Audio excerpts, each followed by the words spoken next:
Now, Storm Tracker 9 weather with Chief Meteorologist Justin Stapleton. Great way to start the work week as temperatures got into the mid to even upper 70s across some of the inland areas today. 81 degrees officially at Roseburg, their warmest of the year so far. 75 for us here in Eugene. That's our warmest of the year, beat 74 that we hit once back in March. And everywhere else looking at 60s and 70s as well. Now the one spot, I've had a couple of folks hit me up on Twitter saying, no, we needed sunshine too. Out to the coast. The coast unfortunately saw the marine clouds slowly start to move back in late this afternoon, and that sort of put the brakes on any kind of major heating that they were going to see. And unfortunately, it's been an overcast afternoon across Newport most of the day. Same thing as you get to Florence. Low 50s down towards North Bend. I mean, you can see the contrast right there.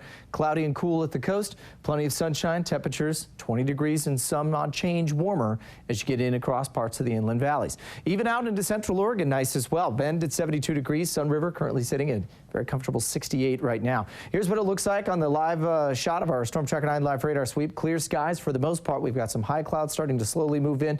Our high pressure ridge that was building throughout the weekend is now shifting eastward, and we're starting to see the beginning of what will be a weakening cold front bring a slight chance for some showers back across all of western Oregon later on tomorrow night and in towards our Wednesday forecast. Oh, and guess what? Pollen counts are rising as well. First time that we've seen the grass back up to the moderate category. It's still at about an 8, which doesn't sound like much, but that's pretty solid right in the middle of that moderate category. We'll be moving high very quickly as we get later on into the month here. Tree pollen still high as well. Both expect both of those to stay that way for most of this week, as we still have plenty of trees and grasses and whatnots sort of coming back out as we head into late spring here. All right, 74 in Portland today. Nice afternoon there. The Dow's got up into the upper 70s. 72 down in Klamath Falls, 80 in Medford, 68 out in Burns. You can see the contrast out to the coast, low to mid 50s, where things were cloudy most of the day. We'll keep things mostly cloudy tonight at the coast, maybe a little drizzle right at the beaches.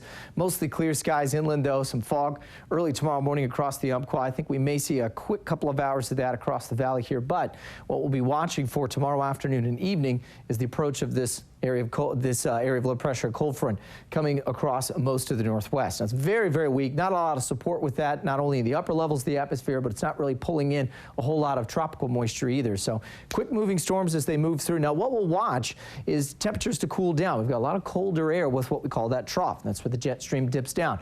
The lowest part of this will actually cut itself off and become an area of low pressure that'll sit out across some of the Pacific.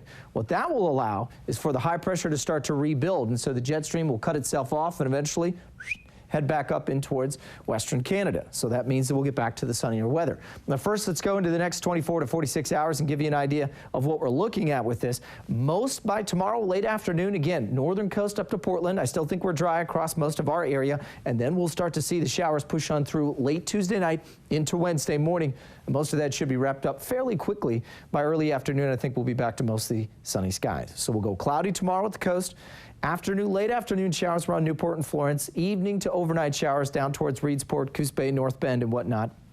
Into the Umpqua, I don't think we'll see any rain at all for many spots. Myrtle Creek, Canyonville, probably not. Roseburg up towards Elkton and maybe Drain. Could see a couple of overnight showers. That's it. Should be very, very quick. Isolated showers as well. Snow lines at around 7,500 feet in the Cascades, Central Oregon. Probably won't see anything with this front. Some clouds early Wednesday. Tomorrow, still a nice day.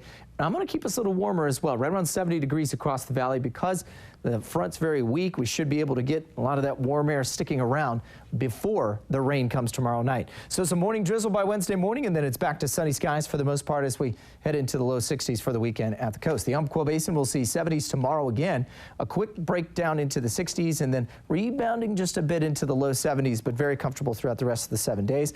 Cascades will be warm again, back up into the mid to upper 50s.